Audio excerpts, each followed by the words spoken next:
Hello friends, মুখে লেগে থাকার মতো এমন একটি সজনের ডাঁটা রেসিপি থাকলে গরম ভাতের সাথে যেন আর কিছুই লাগবে না।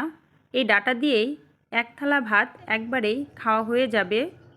আজকে আপনাদের সাথে আমি সিজনাল সজনের ডাঁটা রেসিপিটা শেয়ার করব। আর এর জন্য আমি সজনের ডাঁটা এভাবে কেটে নিয়েছি আর আলুগুলাকে লম্বা ফালি দিয়ে কেটে নিয়েছি। সজনের ডাঁটাতে দেওয়ার জন্য এখানে জিরা নিয়েছি, গরম মশলা নিয়েছি, হলুদ গুঁড়া নিয়েছি, লাল মরিচ গুঁড়া নিয়েছি, স্বাদমতো চিনি নিয়েছি, তেজপাতা নিয়েছি, গোটা লাল মরিচ এবং লবণ নিয়েছি। এখন একটি বাটিতে সরিষা নিয়েছি 1 চামচ আর পোস্তদানা নিয়েছি 1 চামচের একটু কম। দুইটা উপকরণ আমি লবণ দিয়ে পেস্ট করে নিব। নিয়েছি আমি টমেটো কুচি করে, আমি এই টমেটোটাকেও পেস্ট করে ফেলবো। একটি প্যানে আমি সরিষার তেল নিয়েছি পরিমাণ মতো। এর ভিতর আমি কেটে রাখা ফালি করা আলুর টুকরোগুলো দিয়ে দিলাম। আমি এটি ভাজি করে ফেলবো। সামান্য একটু লবণ দিয়ে দিচ্ছি। আলুটা আমি মিডিয়াম আঁচে নাড়িয়ে একটু ভাজি করে নিব। ভাজিটা একটু ব্রাউন কালার হবে। আলুটার এক পাশ ভাজি হয়ে গেলে অন্য পাশটা আমি উল্টিয়ে দিচ্ছি। আর এই সজনের ডাঁটাতে আলুগুলো একটু ফালি করে দিবেন, তাহলে খেতে এবং দেখতেও অনেক সুন্দর লাগে। এভাবে দেখুন আমি একটু ব্রাউন কালার ভাজি করার মতো হয়ে গেলে এর ভিতর আমি কেটে রাখা সজনে ডাঁটাগুলো এখন দিয়ে দিব। সজনে ডাঁটাগুলো আমি দিয়ে দিলাম এবং এটাও একটু নাড়িয়ে আমি ভাজি করে নিব। খুব বেশিক্ষণ আমি সজনে ডাঁটাটা ভাজি করব না। একটা ঢাকনা দিয়ে ঢেকে রাখলাম। ঢাকনাটা দিয়ে আমি 3-4 মিনিট ঢেকে রাখবো। চুলার আঁচটা এই সময় খুব বেশি জোর হবে না। ঢাকনাটা খোলার সাথে সাথে খুব সুন্দর একটি কিন্তু সুগন্ধ বের হয়েছে। এখন আমি এই সজনে ডাঁটা আরেকবার ঢাকনা দিয়ে রাখবো। এই স্টিমে থাকার কারণে সজনে ডাঁটা এবং আলু কিন্তু অর্ধেকের বেশি সিদ্ধ হয়ে যাবে। আলু এবং ডাঁটা এবার আমি প্যান থেকে উঠিয়ে নিব। বেশ সুগন্ধ ছড়াচ্ছে কিন্তু, আর দেখতেও বেশ ভালোই লাগছে। সবগুলো উঠানো হয়ে গেলে প্যানের ভিতর আমি কিন্তু আবার তেল দিয়ে দিব।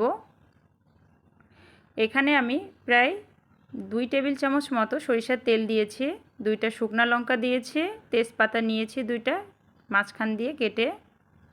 একটু নাড়িয়ে আমি কালো জিরা দিয়ে দিলাম ফ্লেভারের জন্য, এটা ফোড়ন দিয়েছি।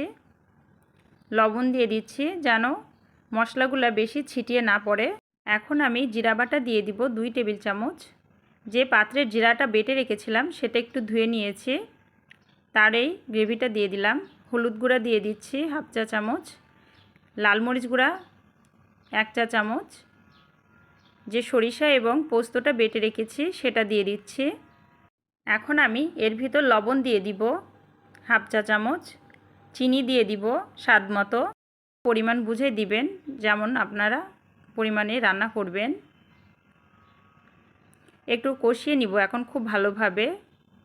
যে টমেটোটা আমি কুচায় রেখেছিলাম সেটা পেস্ট দিয়ে দিলাম। গ্রেভিটা এখন খুব ভালোভাবে আমি কষিয়ে নিব, এর কাঁচা গন্ধটা যেন চলে যায়। একটা ঢাকনা দিয়ে এখন ঢেকে রাখবো প্রায় 3 থেকে 4 মিনিট।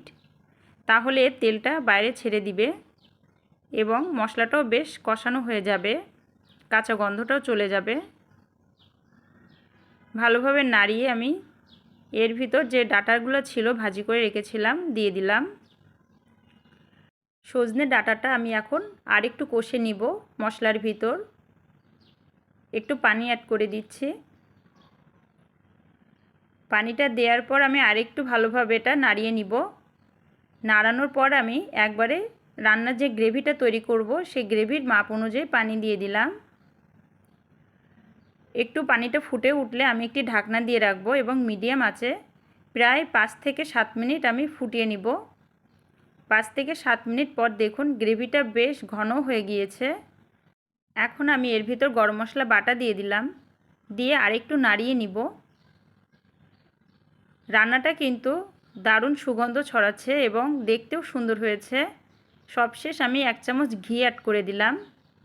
সিজনাল এই সজনের ডাঁটা গরম ভাতের সাথে যদি এভাবে রান্না করে খাওয়া হয় সবাই কিন্তু দারুণ মজা করেই খাবে।